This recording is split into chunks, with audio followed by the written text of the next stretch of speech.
Good afternoon class. आज की class में हम पढ़ेंगे नोमेनक्लेचर एंड क्लासिफिकेशन IUBMB। जैसे आपने ऑर्गेनिक केमिस्ट्री में नोमेनक्लेचर पढ़ा है IUPAC, है ना, वैसे एंजाइम्स का क्लासिफिकेशन होता है और नोमेनक्लेचर होता है। ठीक है, तो उसमें उसको क्या कहते हैं? IUBMB system, international union of biochemistry and molecular biology. ठीक है, तो ये किसका नोमेनक्लेचर होगा? बायोकेमिस्ट्री एंड मॉलिक्यूलर बायोलॉजी का। ठीक है, और एक चीज, ये क्वेश्चन बहुत इंपॉर्टेंट है। ठीक है, बहुत ही ज्यादा इंपॉर्टेंट क्वेश्चन है। अगर एंजाइम से क्वेश्चन आया तो ये क्वेश्चन आएगा। ठीक है, इसलिए इसको ध्यान में रख लेना। कहता है कि अब in early days enzymes were named. देखो मेनली इसमें ये बताएगा आपको, जैसे हम पढ़ते थे ऑर्गेनिक केमिस्ट्री में कि ANE लग जाने पे सिंगल बॉन्ड है, ENE लग जाने पे डबल बॉन्ड है, YNE लग जाने पे ट्रिपल बॉन्ड है ना। मान लो कि OL ग्रुप लग गया तो इसका मतलब एल्कोहल ग्रुप है ना। तो इस तरीके से हमने पढ़ा। OIC लगा तो इसका मतलब कार्बोक्सिलिक एसिड है ना। तो उसी तरीके से हम ये देखेंगे कि जैसे तुमने अभी देखा होगा कि किसी भी चीज में पीछे में ASE लग जाता है ना, और वो एंजाइम बन जाता है। जैसे DNA पॉलीमरेज। अब पॉली का मतलब क्या हुआ? पॉलीमराइजेशन। अब उसी में क्या लग गया? SE, तो वो क्या हो जाता है? DNA polymerase. मतलब क्या हुआ? DNA का पॉलीमराइजेशन करने के लिए जो एंजाइम यूज होता है उसको हम बोलते हैं DNA पॉलीमरेज। तो इसी तरीके से आपको हमको पढ़ना है कि जो अर्ली डेज होते हैं enzymes were named by adding the suffix ASE। किसी भी एंजाइम में हम क्या करते हैं? सफिक्स ऐड कर देते हैं ASE। कहता है कि टू सबस्ट्रेट, किस में ऐड करेंगे? तो सबस्ट्रेट में। अब सबस्ट्रेट क्या होता है? जैसे मान लो कि ये आपका एंजाइम है। ठीक है, ये क्या हो गया? एंजाइम का साइट हो गया। ठीक है, अब ये जो है वो आपका क्या हो गया? ये क्या हुआ? आपका सबस्ट्रेट हुआ। ठीक है, अब ये सबस्ट्रेट क्या होगा कि एंजाइम पे आके बाइंड हो जाएगा। तो ये जो सबस्ट्रेट है इसी के पीछे क्या लगाते हैं हम? ASE। ठीक है, तो कहता है कि सबस्ट्रेट और टू अ वर्ड और अ फ्रेज, मतलब कि या तो वो सबस्ट्रेट होगा या कोई वर्ड होगा या फिर कोई, जैसे कि पॉलीमरेज है ना। तो पॉलीमर क्या हुआ? आपका एक वर्ड हुआ, उसमें हम क्या ऐड कर देते हैं? ASE। ठीक है, अब आया आपका या कोई फ्रेज। मान लो कि कोई एक फ्रेज का मतलब क्या होता है? कोई एक सेंटेंस या क्या कहते हैं, एक पूरा जो सेंटेंस का मतलब बनता है ना, तो वो हो सकता है। कहता है कि डिफाइनिंग द एक्टिविटी, और ये क्या करता है कि क्या किस चीज को डिफाइन करता है? एंजाइम के एक्टिविटी को। जैसे एग्जाम्पल ले लो, एग्जाम्पल में ले लिया हमने DNA पॉलीमरेज। ठीक है, अब यहाँ पे क्या लग गया सफिक्स में? DNA पॉलीमर है, लेकिन ASE लगने की वजह से वो क्या हो गया? एंजाइम बन गया। तो कहता है कि जो DNA पॉलीमरेज एंजाइम होता है वो क्या करता है? कैटालाइज करता है। अब कोई भी एंजाइम क्या करेगा? कैटालाइज करेगा, है ना। तो ये भी क्या कर रहा है? कैटालाइज कर रहा है। किसको कर रहा है? पॉलीमराइजेशन। कैटालाइजेस पॉलीमराइजेशन। ठीक है, अब पॉली का मतलब यहाँ पे क्या है? पॉलीमराइजेशन, और ASE लग गया तो मतलब वो हो गया एंजाइम। ठीक है, जो कि पॉलीमराइजेशन को क्या, रेट को क्या करेगा? फास्ट करेगा, है ना। तो कहता है कि catalyses polymerisation of nucleotides to form DNA बनाने के लिए जो पॉलीमराइजेशन होगा किसका? न्यूक्लियोटाइड का, उसको क्या करेगा? ये फास्ट करेगा, कैटालाइज करेगा ये एंजाइम। कौन सा? DNA polymerase. फिर कहता है कि अब जैसे एक एग्जाम ले लो, यूरिएज, है ना, यूरिएज। अब यूरिएज, यूरिया में क्या लग गया? ASE लग गया तो एंजाइम बन गया यूरिएज, है ना। तो कहता है यूरिएज एंजाइम कैटालाइजेस यूरिया हाइड्रोलिसिस। अब नाम से ही पता चल रहा है कि यूरिया है, तो यूरिया हाइड्रोलाइसिस को क्या करेगा? वो कैटालाइज करेगा। मतलब जो हाइड्रोलिसिस का प्रोसेस होगा यूरिया का, उसको क्या करेगा? बढ़ा देगा, है ना, ETC। तो मतलब ऐसे ही आपके तरह तरह के एग्जाम्पल्स इसके हैं। ठीक है, अब कहते हैं कि some enzymes were named by their discoverer. अब ये देखो, ये जो अभी आपने ऊपर एग्जांपल पढ़ा उसमें बेसिस था ASE, है ना। सब में क्या था? ASE, कि जिसके पीछे भी आपका ASE लग जाता है वो आपका क्या हो जाता है? एंजाइम हो जाता है। दूसरा कहता है कि सम एंजाइम्स, कुछ एंजाइम्स ऐसे होते हैं जो डिस्कवरर के नाम पे होते हैं। ठीक है, कि मतलब उस एंजाइम को जिसने डिस्कवर किया उसी के नाम पे। कहते हैं on the basis of their function. कैसे होगा? तो उस एंजाइम का क्या फंक्शन है उसके बेसिस पे उसका नाम होगा। जैसे एग्जांपल ले लिया पेप्सिन। ठीक है। पेप्सिन क्या होता है? डाइजेस्टिव एंजाइम होता है। तो कहता है डिराइव्ड फ्रॉम ग्रीक वर्ड पेप्सिस, ये किससे बन गया है? पेप्सिस। पेप्सिस का मतलब होता है डाइजेशन, तो ठीक है, तो मतलब उसका फंक्शन क्या है? डाइजेशन का, इसीलिए उसका नाम क्या रख दिया गया? पेप्सिन एंजाइम, ठीक है। फिर कहता है कि जैसे एग्जांपल ले लो, लाइसोजाइम। लाइसोजाइम कहता है कि रिस्पॉन्सिबल होता है किसके लिए? Cell wall lysis of bacteria. Bacteria में जो सेल वॉल होता है उसको क्या करता है? वो ब्रेक डाउन करता है, तो ये लाइसिस हो गया, तो इसीलिए इस एंजाइम का नाम हो गया क्या? लाइसोजाइम। मतलब एंजाइम को वैसा एंजाइम को क्या करेगा? बैक्टीरियल सेल वॉल को ब्रेक डाउन करने का काम करेगा, ठीक है। तो ये हो गया आपका समझ गए? दो बेसिस पे हो गया, एक हो गया आपका क्या मतलब कि फंक्शन के बेसिस पे, दूसरा हो गया एएसई के बेसिस पे, ठीक है, कि किसी भी वर्ड में आप क्या कर रहे हो? एएसई लगा दे रहे हो, तो उससे क्या हो जाता है? आपका एंजाइम बन जाता है। दूसरा कहता है कि उनके डिस्कवरर के नाम पे या फिर फंक्शन के बेसिस पे, ठीक है।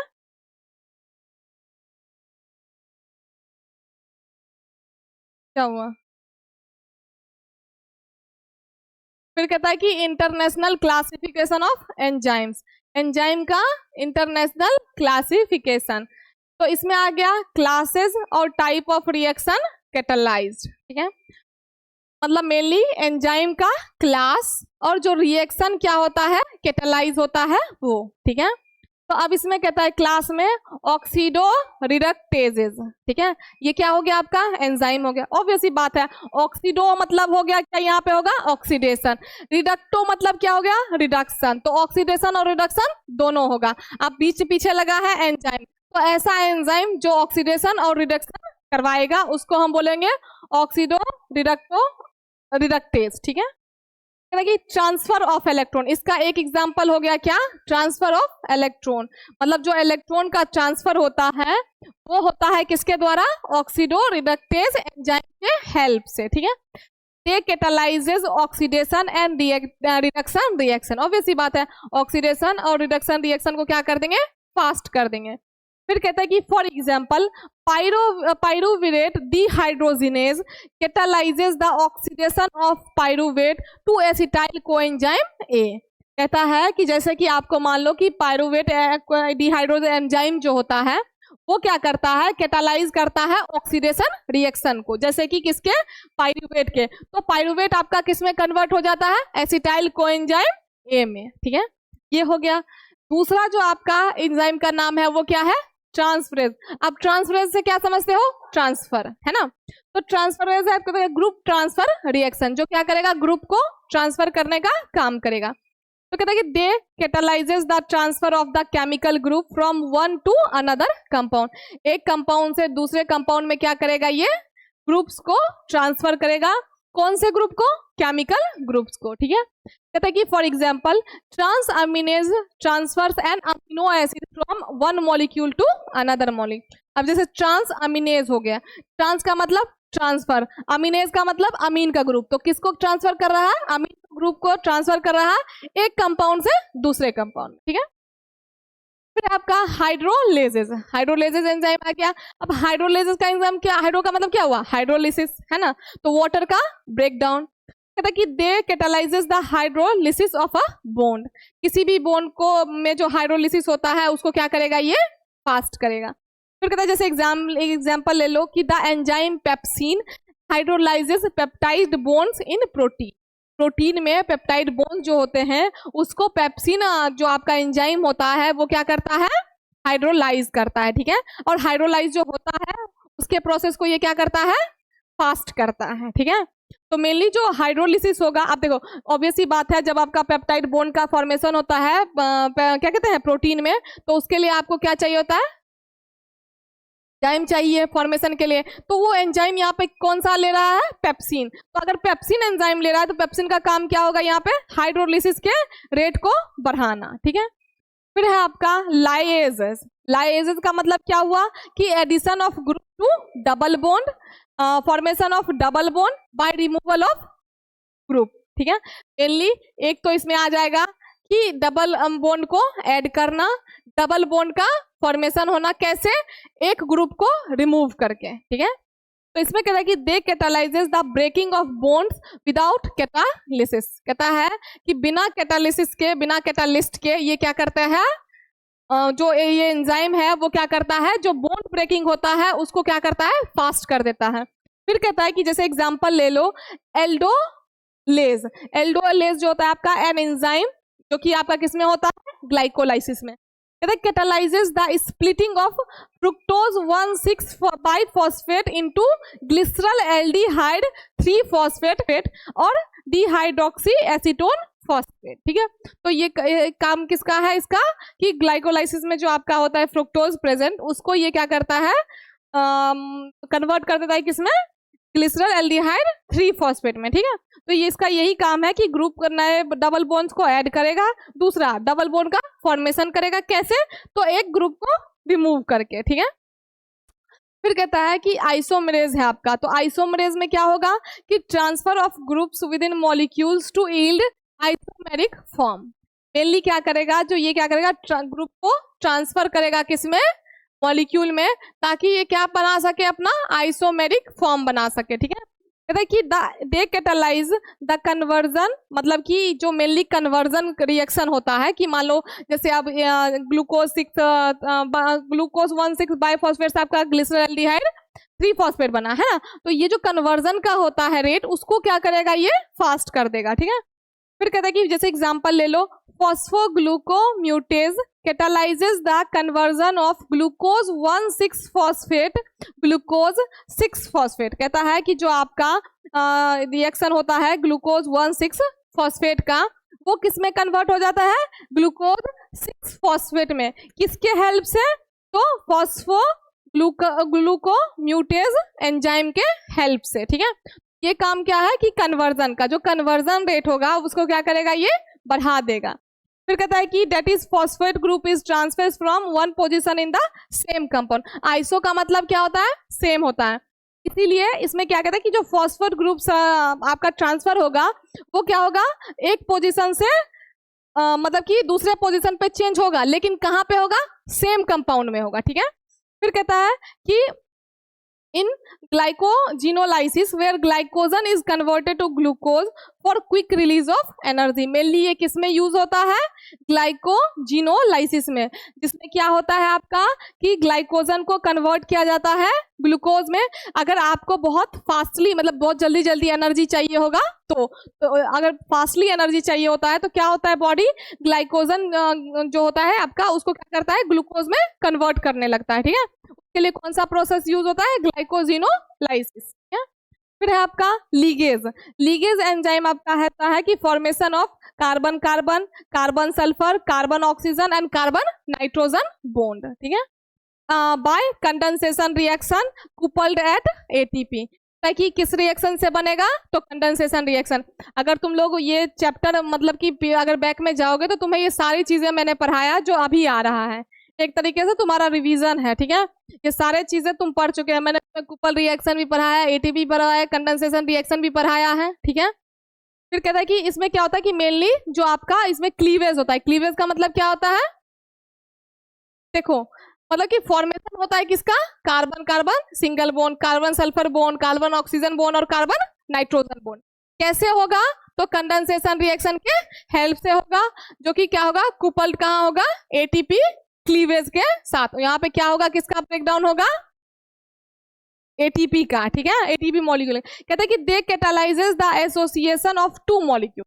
क्या कहता है ये, जो मतलब कि दो मॉलिक्यूल्स आपस में क्या करते हैं, कपल का मतलब क्या होता है ना, दो मॉलिक्यूल जब साथ में आते हैं तो उसके साथ में होने का जो रेट होगा उसको क्या करेगा, ये बढ़ा देगा। ठीक है, फिर कहता है कि for example DNA ligase catalyses the joining of two fragments of DNA. याद है, डीएनए के स्ट्रक्चर में हम क्या कर रहे थे, जोड़ने का काम कर रहे थे, और जोड़ने का काम कौन रहा था, लीगेज एंजाइम कर रहा था, है ना। तो यहाँ पे यही एग्जांपल दे रहा है कि जो डीएनए लीगेज होता है एंजाइम आपका, वो कैटालाइज करता है क्या, दो चीजों को जोड़ने का। अब डीएनए में दो फ्रेगमेंट जुड़ते हैं, ठीक है, तो दो फ्रेगमेंट को जोड़ता है किसका, ऑफ डीएनए के। ठीक है, एंजाइम कौन सा यूज हुआ, डीएनए लीगेज।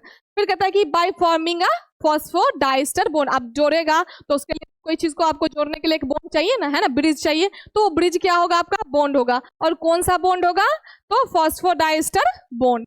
तो मेनली जो आपका ये जो एंजाइम है और जो रिएक्शन है, ये सारे आप पीछे पढ़ चुके हो, ठीक है। बस है कि आप इसमें पढ़ रहे हो किसमें, आईयूबी क्लासिफिकेशन में, कि किस तरीके से कौन से एंजाइम के नाम से पता चलता है कि वो किस चीज के कौन से रिएक्शन में इन्वॉल्व होगा। अगर मान लो ऑक्सीडो रिडक्टेज एंजाइम है, तो इसका मतलब जहां भी ऑक्सीडेशन और रिडक्शन होगा वहां वो इन्वॉल्व होगा। जैसे कि ट्रांसफर ऑफ इलेक्ट्रॉन में, ठीक है, क्योंकि इलेक्ट्रॉन ट्रांसफर में क्या होता है ना, गेन और लॉस होता है। फिर आपका होता है ट्रांसफरेज में, तो जहां भी ट्रांसफर होने का काम होगा ट्रांसफरेज एंजाइम जाके लग जाएगा। जहां भी हाइड्रोलिसिस का काम होगा हाइड्रोलोज एंजाइम चला जाएगा। जहां भी लाइज मतलब कि बॉन्ड फॉर्मेशन की बात होगी, डबल बॉन्ड की फॉर्मेशन की बात होगी, वहां जाके आपका ये एंजाइम लग जाएगा। तीसरा चौथा आपका है पांचवा आइसोमेरेज। आइसोमेरेज क्या होगा कि जब उसको सेम ग्रुप मतलब कि सेम पोजीशन ग्रुप में लगाना है, बस क्या होगा, कंपाउंड सेम होगा, बस पोजीशन क्या होगा, चेंज होगा। तो उस कंडीशन में हम कौन सा एंजाइम यूज करेंगे, आइसो, कि बस हम मान लो कि बहुत सारे ग्रुप हैं, बहुत सारे कंपाउंड है, बट क्या करना है हमको, एक ही ग्रुप का एक ही कंपाउंड का चेंज करना है पोजीशन, है ना। तो उस टाइम पे हम कौन सा एंजाइम लेंगे, आइसोमेरेज, क्योंकि इसको क्या बनाना है, आइसोमेरिक फॉर्म बनाना है, मतलब कि सिमिलर फॉर्म बनाना है ना। फिर कहता है कि लीगेज एंजाइम, तो जहां पे भी आपको क्या होगा, जोड़ने का काम होगा। जैसे लाइजेज आपका था, तोड़ने का काम था, है ना, वैसे लीगेज में क्या होगा आपका, ठीक है। तो इस तरीके से आपका एंजाइम वर्क करता है कि हर एक एंजाइम के नाम में ही होता है कि उसका काम क्या है, ठीक है। तो मतलब नाम खुद ही बता देता है कि हाँ मेरा नाम ये है तो मैं काम ऐसा करने वाला हूँ, ठीक है। तो यही है जो कि आपने पहले भी पढ़ा। और रिएक्शन कैटालाइज्ड मतलब हुआ कि किस तरीके के रिएक्शन में जाके इन्वॉल्व होगा, ठीक है। उसके बाद इसी में आपका है some enzymes means names were derived from their source, ठीक है। जैसे कुछ एंजाइम्स में एएसई लगा था, कुछ एंजाइम्स उनके डिस्कवरर के नाम पे था, तो वैसे ही कुछ एंजाइम्स जो होते हैं वो अपने सोर्स से जाने जाते हैं, मतलब कि वो कहाँ से आए हैं। तो जैसे आपका कौन सा एंजाइम हो गया, trypsin is produced by pancreatic tissue after rubbing it with glycerine. जब आप पैनक्रिएटिक टिश्यू को रब करोगे ग्लिसरीन के साथ तो किसका फॉर्मेशन होगा, ट्रिप्सिन। ट्रिप्सिन है ना, सीन है, ठीक है। As time passed several new enzymes were discovered. जैसे जैसे टाइम पास होते गया, time pass in the sense क्या, टाइम बीतते गया, वैसे वैसे क्या हो गया, नए एंजाइम्स का डिस्कवरी होते गया, जिसका रिजल्ट ये हुआ कि जो कुछ एंजाइम्स थे वो गॉट मल्टीपल नेम्स और 2 different names were named with the same name. Enzymes के अलग अलग नाम, ठीक है। फिर कहता है कि to overcome such uncertainties enzymes were classified and named on the basis of type of reaction and catalyse after the international agreement. कहता है कि अब देखो एक एंजाइम के 2-2 नाम के वजह से क्या हो सकता था, मिसअंडरस्टैंडिंग हो सकता था, या मतलब गलत हो सकता था कि हाँ। तो इसीलिए क्या किया गया कि इन सभी चीजों को देखते हुए एंजाइम को प्रॉपरली क्लासिफाई किया गया। कब कैसे क्लासिफाई किया गया, तो इंटरनेशनल एग्रीमेंट के साथ, ठीक है। मतलब कि ये जो क्लासिफिकेशन है वो लीगल है, ऑथराइज्ड है, ठीक है। फिर कहता है आपका as a result all enzymes got formal EC, मतलब enzyme commission number and some have their trivial names. कहता है कि इसका रिजल्ट ये हुआ कि जितने भी एंजाइम्स थे वो सब क्या हो गए, एंजाइम कमीशन हो गए, और उनका अपना नंबर है और अपना उनका ट्रिवियल नेम है, ठीक है। जैसे अभी आपका हो गया एएसई लग गया, है ना, तो ये इस तरीके से ये सारे क्या हो गए, उसके अपने अपने नेम हो गए, अपना पहचान हो गया, ठीक है। फिर कहता है कि अकॉर्डिंग टू आईयूबी मतलब इंटरनेशनल यूनियन ऑफ बायोकेमिस्ट्री और international union of biochemistry and molecular biology, enzymes have been classified into 6 major classes each with sub classes based on the type of reaction catalyzed। जो भी आपने देखा 6 class enzyme का वो सारे ही क्या थे, आईयूबी और आईयूएमबी के बेस पे था, ठीक है। कि इनके द्वारा उन एंजाइम को क्या कराया गया, कैटेगराइज किया गया, और वो एंजाइम जो होते हैं आपके आईयूबी क्लासिफिकेशन में आते हैं, ठीक है। और ये क्लासिफिकेशन भी तुम्हारा पूछेगा, ये भी बात तुम लोग याद रखना, ठीक है। ये चीजें पूछेगा मतलब पूछेगा, इंपॉर्टेंट है मतलब है, ठीक है। आज के लिए यहीं पढ़ते हैं, बाद अगले क्लास में नेक्स्ट में पढ़ेंगे।